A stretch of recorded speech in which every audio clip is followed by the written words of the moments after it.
Hey everybody, it's Adventurous Alex, and today I have sort of an announcement. Now, I know how before I said I was going to do updates on my Italian progress and everything. That didn't happen.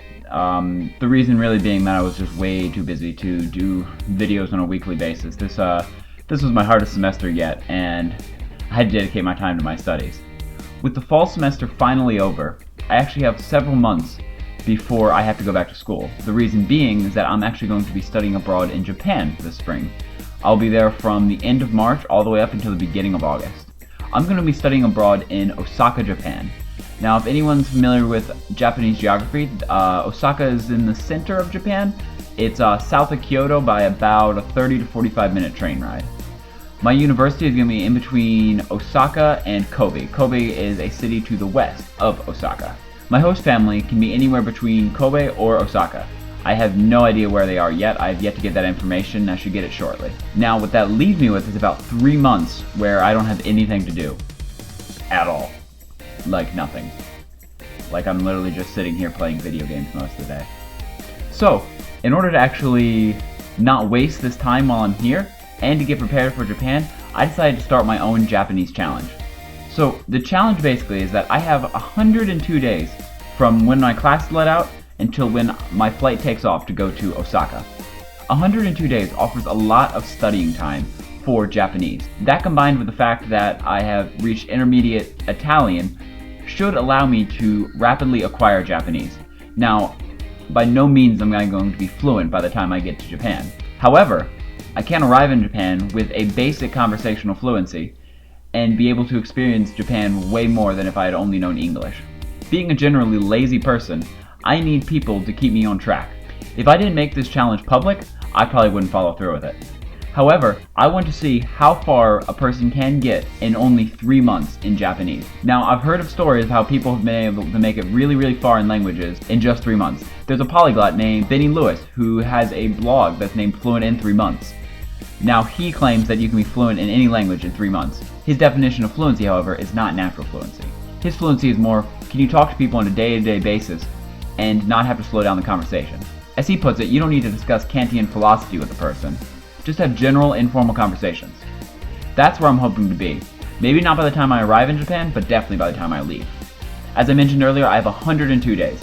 With 4 hours a day, at over 400 hours, I should be able to reach N4 fluency.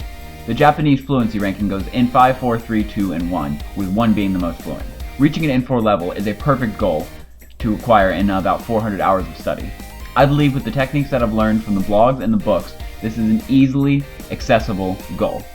In order to learn a language quickly, it requires dedication.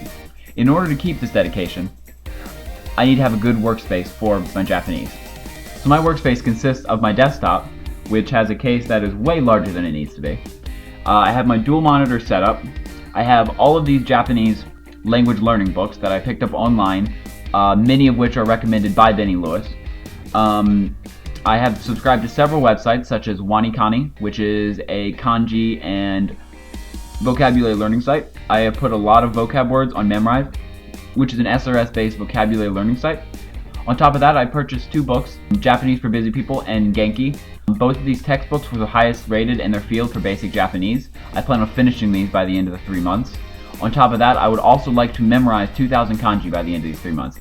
Another resource that I'm actually going to be using is something called the Pomodoro method, which is something that I actually really like because it's an Italian word. Pomodoro means tomato.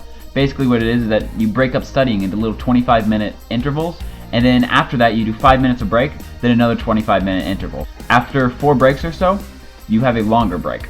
This helps your brain to process all the information every 25 minutes and reset itself for the next 25-minute interval. In the description below is a link for a free Pomodoro counter. I found it to be really useful. So, with all this information, my 102-day challenge on Japanese has actually started 3 days ago. This is December 15th when this is being recorded. December 12th is when the challenge began. On my blog, I'm going to have weekly updates where I update you on exactly how much time I've spent on studying Japanese. I've got this entire Excel spreadsheet that I spent way too much time on that it will track everything down to the minute on what I'm studying, how much I'm studying, and in what field I'm studying. So look out for that. I'll be posting those weekly. On top of that, randomly I'm going to be posting articles about the resources that I'm using, things that I'm liking, things that I'm disliking. Every week or two, I'm going to post a video on my progress in Japanese. This is going to be the only video that I do in English. The rest of them are going to be in Japanese, with subtitles of course in English, just to show you where I am in Japanese. Now these videos are probably going to be scripted, but I'm not going to go above the fluency level that I already have. Hope that any language learners out there can get something out of this challenge that I'm doing. If you have any questions, feel free to either comment on my blog or write in the comments below. So the challenge began 3 days ago. I'm pumped and I'm ready to do this. Until the next time I see you, I'm Adventurous Alex. Peace.